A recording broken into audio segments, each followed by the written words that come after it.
ముగ్గురు ఆడపిల్లల్ని పెంచి, పోషించి ఒక స్థాయికి తీసుకెళ్ళడం అంటే అసలు నిజంగా ఈ రోజుల్లో అతి కష్టం అది. అలాంటిది మీ ముగ్గురిని బాగా చదివించి, అటు ప్రభుత్వ ఉద్యోగాలకి మిమ్మల్ని తయారు చేయించడం అంటే నిజంగా చాలా పెద్ద టాస్క్. అలాంటిది బిజీగా ఉండే పోలీస్ శాఖలో ఉండే మీ నాన్నగారికి ఇది ఇంకా పెద్ద టాస్క్.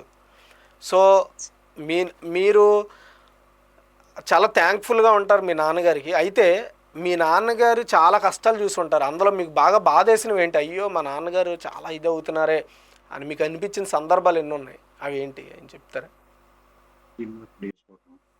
చాలా సందర్భాలున్నాయి సార్. అవి చెప్పుకోవాలి గానీ, ఇంకా చాలా సందర్భాల్లో ఉన్నాయి సార్. ఫర్ ఎగ్జాంపుల్ ఏదైనా ఒకటి షేర్ చేయండి మనతో.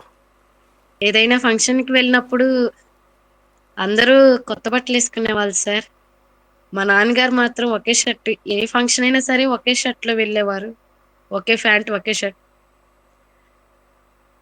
మా అమ్మగారు కూడా సార్ అందరూ బంగారం, కొత్త పట్టు చీరలు అన్నీ యేసుకునేవారు సార్. మా అమ్మగారు మాత్రం చాలా తక్కువ ఖరీదైన చీర కట్టుకొని ఎళ్ళేవాళ్ళు. ఎప్పుడైనా సరే అలా చూసినప్పుడు చాలా బాధేస్తుంది. లేదు, ఇప్పుడు నాన్నగారు ఇప్పుడు ఎప్పుడైతే ఇప్పుడు ఇక్కడ మీరిప్పుడు వాటన్నింటినీ ఈజీగా వాళ్ళకి ఇవ్వగలరు.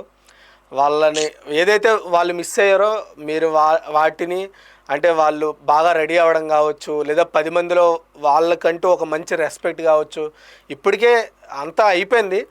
బయటికి వెళ్ళగానే వాళ్ళు ఇంకా మీ పేరెంట్స్ ఇద్దరిని చాలా మంచిగా రిసీవ్ చేసుకుంటారు, మాట్లాడతారు. ఆల్రెడీ స్టార్ట్ అయిపోయింది, వాళ్ళకి మంచి రోజు వచ్చేసాయి. ఇంకా మంచి రోజులు రావాలని కోరుకుందాం మనం కూడా. అయితే చెప్పండి, అసలు నిజంగా మీరు ఫోన్ వాడరంట, సినిమాలు చూడరంట, ఆ, ఇవన్నీ ఈ వార్త వచ్చిన తర్వాత ఏంటి ఈ రోజుల్లో కూడా ఇలా జరుగుతోందా అనిపించింది. మరి నిజమేనా? మీ ఫోన్ ఉండదా మీ దగ్గర? మీరు అందరూ అంత ఆశ్చర్యపడుతున్నారు సార్. కానీ మాకు అంత పెద్ద ఆశ్చర్యమైన విషయం కాదు సార్. ఎందుకంటే మాకు నిజంగానే ఫోన్ లేదు. ఫోన్ కొనుక్కోవాలన్న ఆలోచన కూడా మాకు ఇప్పటి వరకు రాలేదు సార్. మాకు మీరందరూ అంత ఆశ్చర్యంగా చూస్తుంటే నిజంగా మా ఫ్యామిలీకి ఆశ్చర్యంగా ఉంది సార్.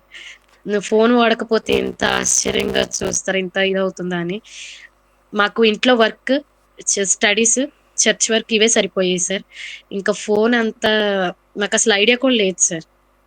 అదే, ఎందుకంటే ఈ రోజుల్లో చిన్న 6 సంవత్సరాలు 5 సంవత్సరాల పిల్లోడు కూడా ఫోన్ ఇవ్వకపోతే ఏడుస్తున్న రోజులు ఇవి.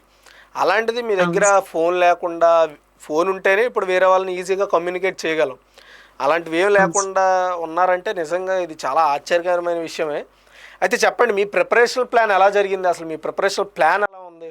మీరు పెట్టుకున్న గోల్కి రీచ్ అవ్వడానికి ఎలాంటి ప్లాన్ వేసుకున్నారు మీ సిస్టరు మీరు? సార్ ఇదైతే నా చిన్నప్పటి నుంచి గోల్ సార్. ఎస్ఐ రిక్రూట్మెంట్‌లో జస్ట్ మిస్ అయిపోయింది సార్. కానీ దీన్ని వదిలిపెట్టకూడదు అనుకున్నాం ఇద్దరము. మా చెల్లి అయితే ఆప్షనల్‌గా రాసింది సార్. నేనైతే ఇది నా ప్యాషన్‌తో రాసాను. సో, నేను మా నాన్నగారికి చెప్పాను. మా నాన్నగారు నాకు చెప్పారు. సార్ ఇది మీకు లాస్ట్ నోటిఫికేషన్ అని చెప్పి, దీనిలోనే మీరేంటో మీరు ప్రూవ్ చేసుకోవాలని చెప్పారు సార్. ఆ ప్రిపరేషన్ టైమ్‌లో కూడా మేమిద్దరం చాలా సపోర్టివ్‌గా ఉండేవాళ్ళం సార్. నాకు జీఎస్ మీద గ్రిప్ ఉండేది కాదు. అథమెటిక్, రీజనింగ్, పాలిటీ, ఇంగ్లీష్ మీద గ్రిప్ ఉండేది. హ్మ్. అవి నేను చూసుకునేదాన్ని. మిగతా పార్ట్ మా చెల్లి నాకు సపోర్ట్ చేసేది సార్. నేను తనకి రాని వాటి మీద సపోర్ట్ చేసేదాన్ని సార్. ఈవెంట్స్ టైమ్‌లో కూడా మేమెక్కడైనా లోగా ఉన్నా కానీ ఒకరినొకరు సపోర్ట్ చేసుకుంటూ ముందుకెళ్తా ఉండేవాళ్ళం సార్. మేమిద్దరం లోగా ఉన్నప్పుడు మా పేరెంట్స్ మాకు సపోర్ట్ చేసేవాళ్ళు సార్. ఇంకెక్కడైనా లోగా ఉంటున్నామంటే మా తాతయ్య గారు, మా ఫ్యామిలీ మెంబర్స్ అందరూ మాకు సపోర్ట్‌గా ఉండేవాళ్ళు సార్. ఓకే, అలా మీ వాళ్ళ ఎంటైర్ జర్నీ, సపోర్ట్ అదే మీ ఎంటైర్ జర్నీలో మీ పేరెంట్స్, మీ ఫ్యామిలీ కాకుండా ఇంకెవరైనా ఉన్నారా మీకు సపోర్ట్గా ఉండి మీరు చేయండి, ఏదైనా ఏదైనా అయితే చూద్దాం అనే వాళ్ళు ఎవరైనా ఉన్నారా మీ ఫ్యామిలీ కాకుండా ఇంకా? సార్ మా నాన్నగారి స్నేహితులు గాని, మా నాన్నగారు పనిచేసిన వారు గాని, చాలా మంది మా నాన్నగారి క్షేమం కోరుకున్నారు సార్. ముఖ్యంగా మా నాన్నగారు పనిచేసిన మోహన్ రెడ్డి గారు చాలా సహాయం చేశారు సార్ మాకైతే. ఇలా చదువుకోవాలని మమ్మల్ని బాగా పుష్ చేశారు సార్. ఎప్పటికప్పుడు మోటివేట్ చేస్తూ మమ్మల్ని ఇక్కడి వరకు తీసుకొచ్చారు సార్.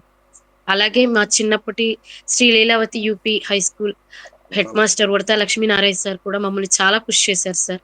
మీరు ముగ్గురు ఆడపిల్లలైనా సరే, మీ నాన్నగారి పేరు మీ స్టడీస్ వల్ల, మీ సక్సెస్ వల్లే తీసుకురాగలరని చెప్పి చాలా పుష్ చేయటం వల్ల మేము ఇక్కడి వరకు వచ్చాం సార్.